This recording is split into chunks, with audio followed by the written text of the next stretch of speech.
Max Echo, and I'm here with the unboxing of the Super Gundam, which is just the RX-78 or RX-178, the Mark II, and the FXA-05D, which is the support unit for it.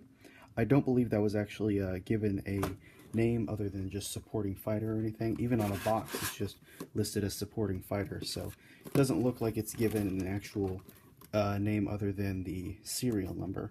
So this is a significantly smaller kit than the G-Armor was, and it's only 035 in the series, so this actually is a little bit older, or came out a little bit earlier than the G-Armor did, by about 2 years, which is very interesting that this is the first of the two kits to, or the sort of main suits to kind of get this sort of extra thing.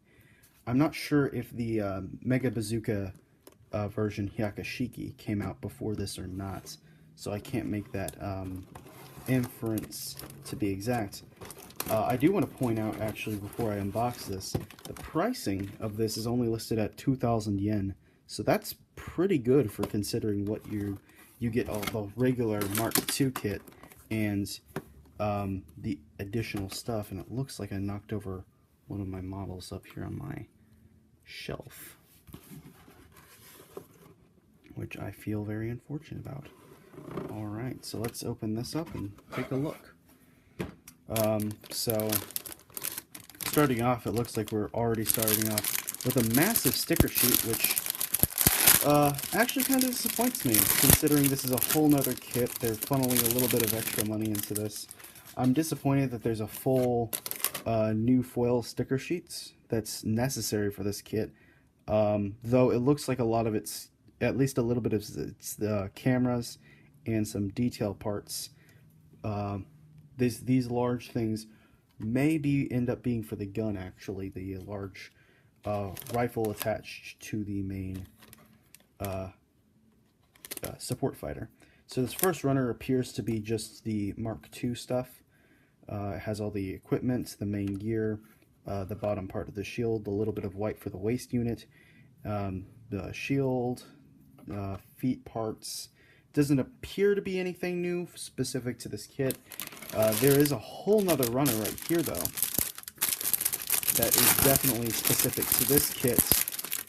This amount of white and this other black, sort of black-gray runner here definitely show the fact that they're specific for this kit. So it's a lot of white details, open section designs, which I think are for the missile cavities, some arm type things here. That looks to be about it. So maybe some engines, I'm not sure what those are supposed to be.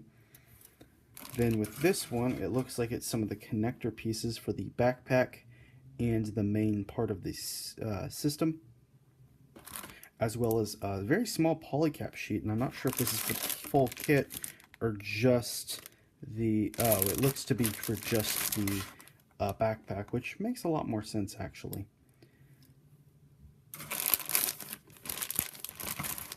Alright, and one of the more annoying bags that contain runners. I'm not a huge fan of these. I feel like they're not done in a convenient way to make me want to buy kits with those kinds of bags. But we have the regular polycap sheet, which makes sense. It's just the polycaps that we all know and love from this time period. The main gun and weapon systems, for it appears just the new backpack, and maybe some additional pieces for the original backpack. It's hard to tell on this, but definitely going to be some missiles for the inside of the pod, or the main backpack support unit thing. Alright, and here is the rest of the backpack. So a lot of these huge blue sections, which is a little bit why I'm annoyed at these stickers, but I'll see where those go to in a little bit when I open up the manual. And that seems to be about it. There doesn't seem to be anything else on those runners worth mentioning. It appears from here on out it's just going to be the Mark II runners, and I can start getting into some of the things I do not like about the original Mark II. And I do have the Titans version, as can be seen in my comparison of the Revive and the new, or the original Titans.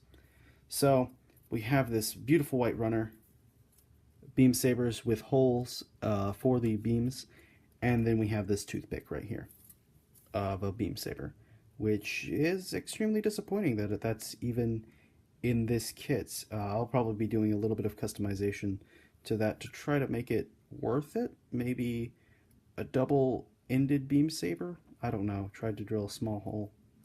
I'll try to do something with that to make it worthwhile. But just the basic RX-178 2 runners for both of these. I don't think there's anything really worth mentioning. They're just the RX-178 Mark II, the Gundam Mark II, whatever it's called, runners. Nothing real special about that. The manual, however, is another unique manual, which I do like the fact that this is something that's not a thing that they do much of anymore, which is a little bit disappointing. So to start this off, it looks like we build the main support unit for the most part, likely in its entirety, right off the bat. And it looks like those blue sections are for, I think it's a gray runner, perhaps? Or maybe it's white. Runner D is a white runner. So that's, and because of the size of the wings, that's a little bit more excusable for the large blue sections. I still don't like it, but I'll excuse it as the fact that they didn't really have a real good way at the time, considering this is still a kit from 2002, to build the wings with sections. So the middle kind of full page spread, it looks like the main the kind of cockpit for the support unit detaches, which is interesting. I'm curious to see how that works.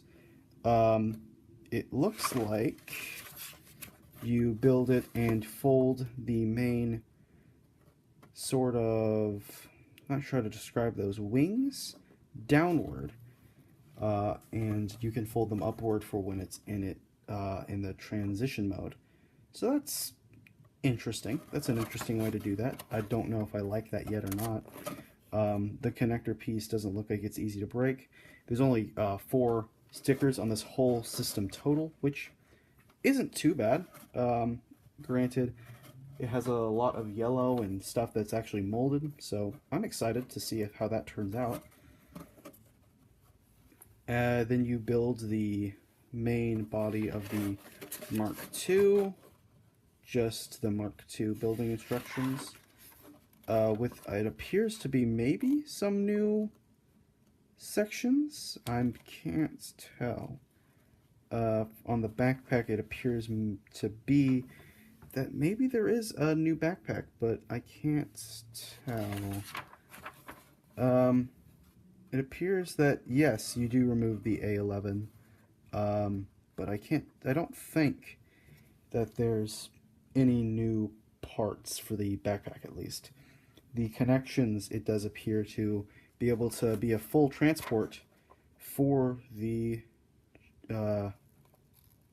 RX-178, and this does pop out, and it does appear that you're supposed to rotate the wing pieces upwards, which is kind of cool, I suppose.